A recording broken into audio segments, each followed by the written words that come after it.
श्री स्वामी समर्थ प्रेक्षकांनो, आनंदी या मालिकेमध्ये इतका सुंदर असा आता ट्विस्ट येताना आपल्याला पाहायला मिळणार आहे.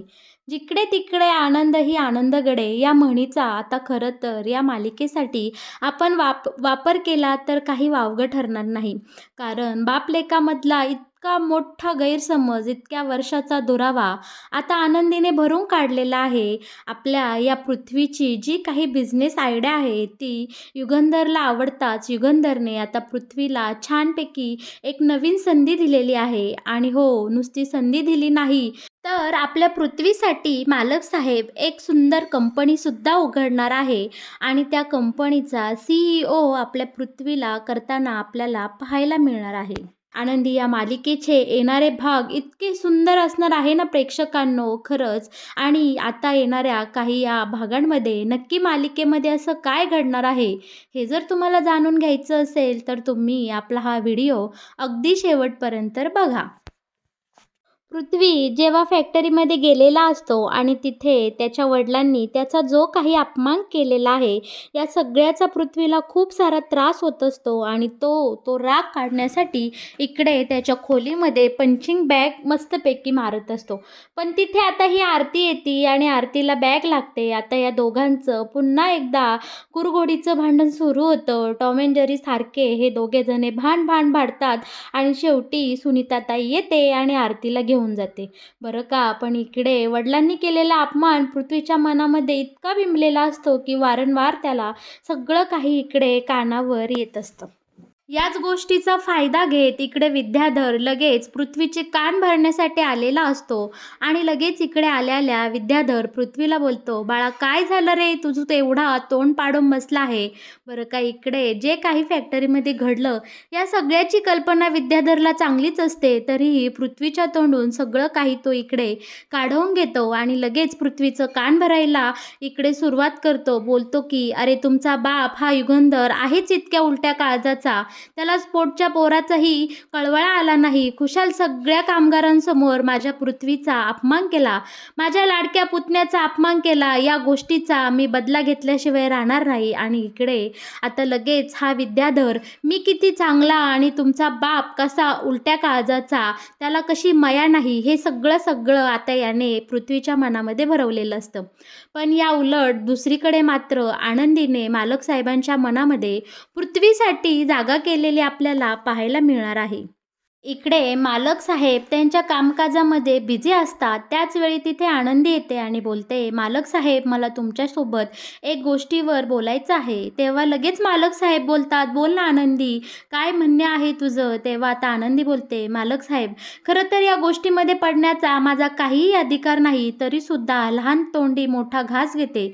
मालक साहेब तुम्ही पृथ्वीसोबत असे का वागलात. तो ऑफिसमध्ये आला आणि तुम्ही त्याला चक्क तिथनं हकलवून लावलं. तुम्ही असं वागायला नको होतं. तेव्हा मालक साहेब बोलतात की आनंदी तू यामध्ये बोलू नकोस, तुझा यात बोलण्याचा काहीही संबंध नाही. तेव्हा आनंदी बोलते, मालक साहेब आज मला बोलू द्या प्लीज, मला बोलण्याची एक संधी द्या, माझं म्हणणे काय आहे हे तुम्ही ऐकून घ्या. बरं का, आता इकडे आनंदीने विनंती केल्याबरोबर युगंधर आनंदीला बोलतो, बोल काय म्हणणे आहे तुझं. तेव्हा आनंदी बोलते, मालक साहेब पृथ्वी जेव्हा तिकडे कारखान्यामध्ये आला, आपल्या फॅक्टरीमध्ये आला, तुम्ही त्याचं एकदा ऐकून घ्यायला हवं होतं. तो काय बोलतोय त्याला बोलण्याची तुम्ही संधी द्यायला हवी होती. अहो तुम्ही आमच्या सर्वसामान्य कामगारांचं सुद्धा ऐकता, गरिबाचं ऐकून घेता. मग पृथ्वी तर तुमच्या हाडामासाचा गोळा आहे, तुमच्या पोटचा मुलगा आहे. मग तुम्ही त्याला एकदा बोलण्याची संधी का दिली नाही. आणि हो, पृथ्वी जी काही आयडिया घेऊन आला होता ती नक्कीच आपल्या फॅक्टरीच्या फायद्याचीच होती. अहो पृथ्वीचं एवढंच म्हणणं होतं ना की आपण नवीन पिढीशी जुळून घेतलं पाहिजे, बिझनेसकडे नव्या दृष्टिकोनातून पाहिलं पाहिजे. आणि हो, त्याची जी काही बिझनेस आयडिया होती ती काही इतकीही वाईट नव्हती. तेव्हा मालक साहेब बोलतात, आनंदी तुला यातला काहीही अंदाज नाही. मी तिथे एक मालक होतो आणि मी एक बिझनेसमॅन आहे. माझ्या कंपनीचं काय चांगलं काय वाईट हे मला नक्कीच कळतं. आणि पृथ्वी हा अजून बारीक आहे, पोरकट उरतीचा आहे आणि पोरासोरांचं ऐकून मी माझ्या बिझनेसमध्ये दुसरा परिणाम करून घेणार नाही. अगं त्याच्या तिथं अचानक येण्याने आपल्या कंपनीचं केवढं मोठं नुकसान झालं, तुला याची कल्पना तरी आहे का? पैशाचं जाऊ दे गं, मी आपल्या कारखान्याचा, आपल्या फॅक्टरीचा मार्केटमध्ये एक नावलौकिक मिळाला आहे आणि ते नाव धुळीला मिळालेलं मला अजिबात चालणार नाही. एक वेळेस कंपनीने पैसा कमी मिळवला तरी चालेल, पण आपल्या कारखान्याचं, आपल्या फॅक्टरीचं नाव मात्र धुळीस मिळालेलं मला अजिबात कदापि सहन होणार नाही. तेव्हा आनंदी मालक साहेबांचं सगळं म्हणणे ऐकून घेते आणि बोलते, मालक साहेब, तुम्ही अगदी बरोबर बोलताय, यात काही खोट नाही. पण तुमचं हे चुकलं की तुम्ही सगळ्या कामगारांसमोर पृथ्वीला असं बोलाय नको होतं. अहो, कितीही काही झालं तरी तो तुमचा मुलगा आहे. समिधाताईच्या आत्म्याला काय वाटलं असेल स्वर्गामध्ये, तेव्हा तुम्ही तुमच्या पोटच्या मुलाचा सगळ्या कामगारांसमोर अपमान केलात. अहो, त्याचं एकदा म्हणणे ऐकून घेतलं असतं, प्रेमाने बोलला असतात, तर नक्की त्याची काय आयडिया आहे, काय कल्पना आहे, तुम्हाला नक्कीच पटली असती, आवडली असती. पण तुम्ही पृथ्वीला बोलण्याची एकही संधी दिली नाही. तेव्हा मालक साहेब बोलतात, अगं पण तो तिथं अचानक आला.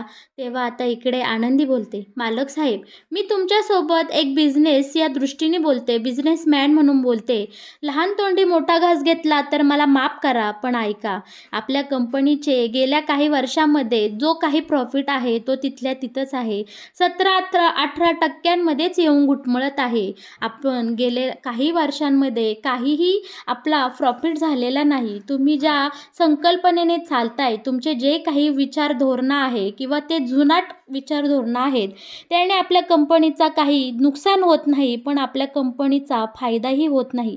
मी गेल्या काही वर्षाचे रेकॉर्ड तपासले आहे आणि मला चांगलीच कल्पना आहे. तेव्हा आता इथे मालक साहेब बोलतात की तुला यातलं काय माहिती आनंदी? तेव्हा आनंदी बोलते की आबा, जेव्हा कंपनीच्या हिशोबाच्या वह्या घरी आणायचे ना, त्यांना मी सगळी मदत करायची आणि मला आपल्या कंपनीचा सगळा रेकॉर्ड माहिती आहे आणि सगळी गुणवत्ताही माहीत आहे. तुमच्या जुनाट विचार धोरणामुळे आपल्या कंपनीचा कसलाही नफा होत नाही. याउलट आपण जो काही खर्च करतोय त्याच्या 1% वसुली आपली होत नाही. याउलट पृथ्वीने जी बिझनेस आयडिया आपल्याला सुचवली आहे ती कधीही आपल्या कंपनीच्या फायद्याची आहे. आणि खरंच आजचा जमाना आपला बदलता आहे. लोकांना कमी वेळात काहीतरी युनिक हवं असतं. नक्कीच रेडीमेड साडी जर आपण आपण आपल्या जे काही ग्राहक आहेत त्यांना पुरवली तर नक्कीच त्यांना ती त्यांच्या पसंतीची बनेल, आवडेल आणि आपल्या कंपनीकडे लोकांचा पाहण्याचा दृष्टिकोन बदलेल. शिवाय नवीन नवीन जमान्याशी आपण जुळवून घेतलं तर आपली कंपनी ही नेहमीच प्रॉफिटमध्ये राहतील. त्यामुळं मला असं वाटतंय, पृथ्वीने जी काही बिझनेस आयडिया तुमच्यासमोर आणली होती ती तुम्ही एकदा तरी ऐकून घ्यायला पाहिजे नव्हती. ती आपल्या कंपनीच्या फायद्याचीच होती. याने आपल्या फॅक्टरीला काहीही नुकसान झालं नसतं मालक साहेब. आता हे ऐकताच आनंदीचे जे काही मुद्दे असतात ते अगदी मुद्देसूद असतात आणि मालक साहेबांना पटेन अशा असतात. आनंदीने तिचं जे काही म्हणणे आहे ते एकदम एका बिझनेसमॅनना पटन असंच बोलून दाखवलेलं असतं. त्यामुळं मालक साहेबांना आता आनंदीचे बोलणं पटलेलं असतं. पण इकडे मालक साहेब तसं दाखवत नाही. आनंदीला बोलतात, बाद झालं आनंदी, ठीक आहे, तू आता जाऊ शकतेस, मला यावर अजून काहीही बोलायचं नाही. आनंदी आता तिथून निघून गेल्यानंतर मालक साहेब लगोलग शिर्केंना फोन करतात आणि कंपनीचे जे काही गेल्या 5 वर्षाचे रेकॉर्ड असतात ते मागवून घेतात. सगळे रेकॉर्ड आता मालक साहेब इथे त्यांच्या नजरेखालून घालतात आणि आनंदीने जे काही मालक साहेबांना सांगितलं असतं, बोललेले असते, त्यातला शब्दनशब्द खरा असतो आणि खरोखरच पृथ्वीची जी काही आयडिया आहे त्याने आपल्या फॅक्टरीचा फायदा होणार हे सगळं मालक साहेबांच्या लक्षात येताच मालक साहेब आता स्वतःहून आनंदीसोबत बोलण्यासाठी किचनकडे जातात. तिथे गेल्यावर मालक साहेब आनंदीला बोलतात की आनंदी, मला तुझ्यासोबत काहीतरी महत्त्वाचं बोलायचं आहे. तेव्हा आनंदी बोलते, बोला ना मालक साहेब. आणि सुनीता आता तिथून निघून जाते आणि मालक साहेब बोलू लागतात, हे बघ आनंदी, तू मला मगाशी जे काही बोलून दाखवलं आहे ते मला अगदी पटलेलं आहे. तू पृथ्वीला सांग की तुला मी फॅक्टरीमध्ये बोलवलं आहे आणि जे काही तुझं प्रेझेंटेशन आहे, तुझी बिझनेसची आयडिया मला पटली आहे आणि त्याला आपल्या फॅक्टरीला पाठवून दे, मला त्याच्यासोबत बोलायचं आहे. हे ऐकताच आनंदी बोलते की मालक साहेब, अहो मी कशाला सांगू, कारण सकाळी फॅक्टरीमध्ये अपमान करून तुम्ही पृथ्वीला तिथनं चक्क हाकलून दिलं ना, मग तुम्ही त्याला एक फोन करा आणि तुम्ही स्वतः त्याला सांगा की हा काय विषय आहे. मालक साहेब म्हणतात, मी मी सांगायचं? तेव्हा आनंदी बोलते, हो, अगदी तुम्हीच सांगायचं. कारण फॅक्टरीतून अपमान करून तुम्हीच पृथ्वीला बाहेर हाकललं होतं. आणि हो, नुसतं सांगायचं नाही तर तुम्ही पृथ्वीला सॉरीही बोलायचं. इकडे लढीवारपणे आनंदी आता मालक साहेबांकडे हट्ट करते. आता मालक साहेब म्हणतात, मी स्वतः युगंधर निंबाळकर पृथ्वीची माफी मागणार. कसं शक्य आहे? मी कुणासमोरही झुकत नाही. तेव्हा आता इकडे आनंदी बोलते, की नाही मालक साहेब, तुम्ही चुकलात. तुम्ही एकदा तरी पृथ्वीला सॉरी बोलायचं. आता इकडे मालक साहेब आनंदीला ठीक आहे बोलतात आणि फोन उचलतात, पृथ्वीला फोन करतात. इकडे वडिलांचा फोन आलेला पाहून पृथ्वी पहिला फोन तर घेत नाही, पण आनंदी पुन्हा एकदा बोलते, की परत एकदा ट्राय केला. आता पुन्हा एकदा इकडे वडिलांचा फोन आलेला पाहून पृथ्वी बोलतो, की आता हे कशाला फोन करतायत. आता पृथ्वी फोन उचलतो आणि पुढचा एक शब्दही ऐकून न घेता बोलतो, की आता कशाला फोन केला मिस्टर युगंधर निंबाळकर.